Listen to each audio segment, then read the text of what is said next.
Hi all. I've got a question for you. Have you ever heard of Charles Stuart Parnell? Maybe have a look at this picture of him.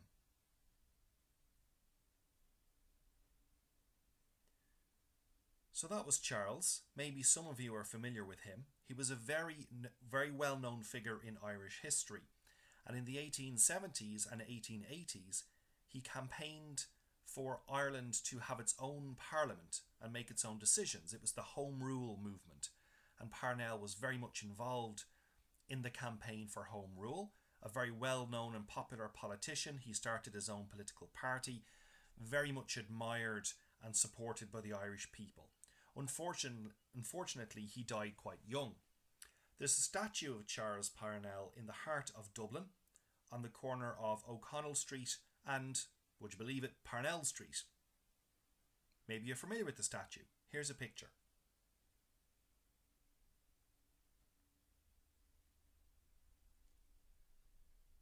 So how does Parnell fit into deaf history? Well, Charles Parnell, his grandfather William, had a deaf brother.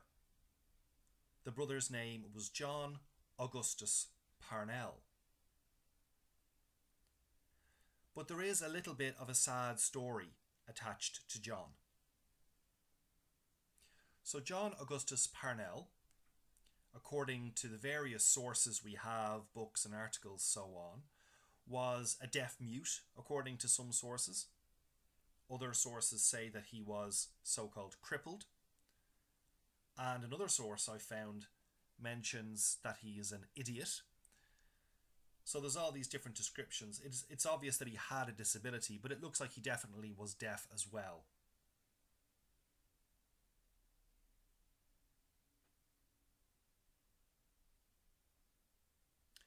So John Augustus was one of 6 children.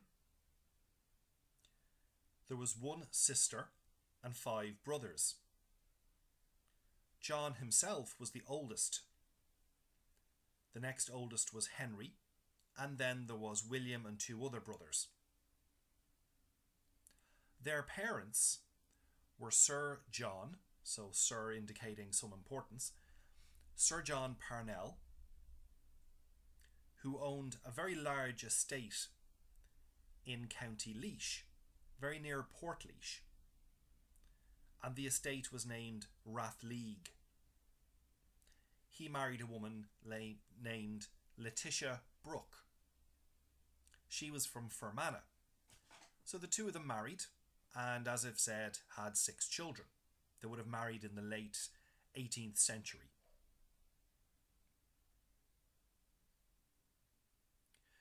So the 6 children, John Augustus being the oldest, this meant, according to the law of inheritance at the time, that when the father, Sir John, would have died, everything in his estate and so on would have gone to the eldest son, who would have been John Augustus. Now it looks like John Augustus being deaf, and now we don't really have an awful lot of accurate sources. The sources we have kind of give a vague picture as to why this decision was made, but there was a decision in the family made to try and make sure that the second eldest son, Henry, would inherit everything. Maybe Sir John didn't want to give everything to his eldest deaf son. However, the law said, well, basically that's what's going to happen. The eldest son is going to inherit the estate, and that's essentially the legal position. Now, there was one way around this obstacle for the family, which was to get a special Act of Parliament passed. And if the king gave the royal assent to this act, if it became an act, well, then the estate could pass to the second son.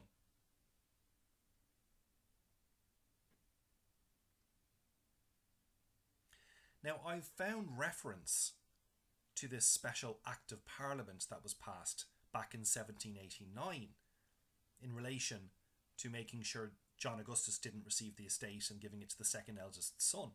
And I wanted to try and find a copy of this act. I eventually ended up finding it in the King's Inns Library. And that's located at Henrietta Street in Dublin. Here's a picture of the library.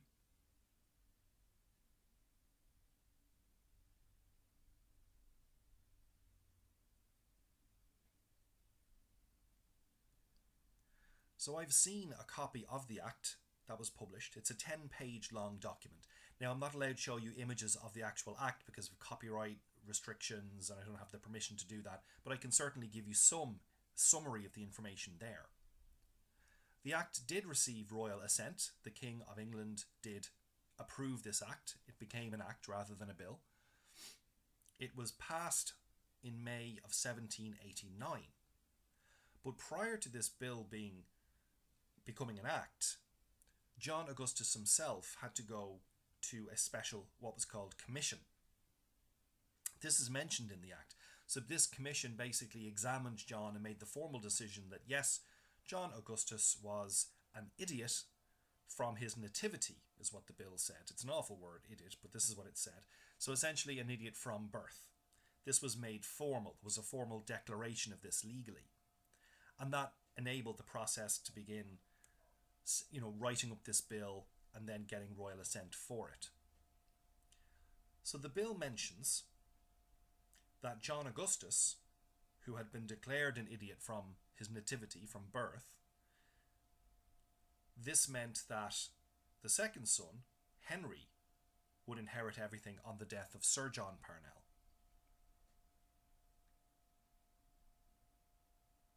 Now, there's one particular phrase in the Act which reads awfully, but it reads, as if the said John Parnell, the idiot, had been dead without issue male, or without male children. So it's very, very bad reading this today, but essentially what the law is doing is pretending that John Augustus was dead without having children, even though he was still alive. But this is what the Act is saying. It also mentions that John Augustus had to be looked after and a fund had to be established. He would regularly receive money to look after him. It will be in the region of £200 a year, every single year, so he wouldn't be abandoned without any support. He would be looked after according to this Act. What's really interesting going through the provisions of the Act is one particular part that says that after the passing of the Act, if John was to marry, if he was to meet some girl and they wanted to marry each other, this wouldn't be allowed under the terms of the Act. So if he was to get married, this Act said that that marriage would be considered null and void, basically not applicable. They would not be considered married in the eyes of the law. John Augustus would have to wait until... Now, I was speaking previously about the commission that declared John Augustus an idiot from his nativity. So the person in charge of that commission, who was the Lord Chancellor... Sorry, I get my spelling right here for Chancellor. One of the most senior judges in the country, in Ireland, if he was again to inspect John Augustus and decide that he was fit for marriage, if he was of sound mind again, well, then John Augustus could get married at that point, but not prior to that point, if it ever came about. So as I say, the text of the Act is about 10 pages long. It received royal assent from the King. 25th of May 1789, it became an Act, it became law. So what happened after this to John Augustus? Well, John Augustus, after that point, didn't receive his father's estate. On the death of Sir John, everything passed to the second son, Henry Parnell. So John Augustus himself, what was his life like as the deaf son of Sir John Parnell? It's not very clear. The evidence is quite vague. This is the 18th century. There's not an awful lot of information. I'm going on the little bits and bobs of information I've managed to gather. There is one website that gives some information that's quite shocking. It says that for his exercise, sometimes John Augustus would go to the garden within the estate in Rathleague. He'd be exercised for his own good. But there was a 10-foot tall wall around this garden, specially built for John Augustus for his safety. Which means, why do you need a 10-foot tall wall in the back garden? It's because there might have been a risk that he would run away. And they wanted to stop this. So it was to stop him escaping, to stop him getting away, presumably. So it looks like John Augustus wasn't actually allowed to leave the premises. He wasn't allowed to just look around or come and go as he pleased. It was almost like being in a prison, which is terrible.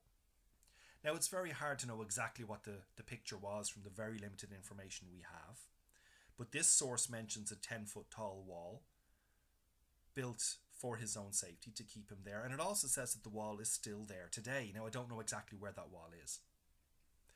So this act was passed. It remained on the books and did not actually get repealed for many, many years. It remained on the books, on the statute books, for centuries.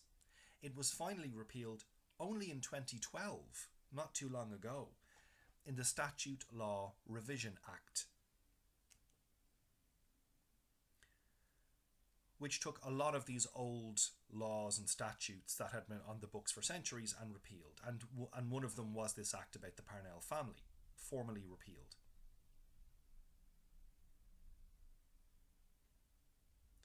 So, wow, what a story. Now, that doesn't mean that at this time no deaf person was allowed to inherit on the death of their father. Some of them did, I'm sure. Some of them were able to manage their estates.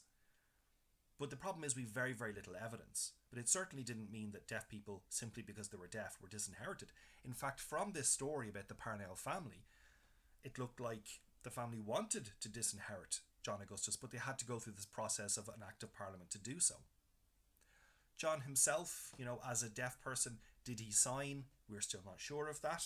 Did he have additional disabilities, learning disabilities, or physical disabilities? Was he able to walk? What kind of physical disabilities do we have? We don't know. These sources are very unclear. The act that was passed mentioned that he was an idiot. It didn't mention his deafness, but idiot would have meant a reference to his mental state. But did he have an intellectual disability, or was he just a deaf person who hadn't been educated? We can't tell with the evidence that we have. But there is one chilling detail. This 10-foot wall at the back of the house around the garden. And John Augustus not being able to cross that wall to come and go as he pleased, not able to see the world. So hopefully you found this interesting. My research on the area will continue, or look, if any of you out there want to research this area yourself, please let's swap resources. Okay, bye-bye.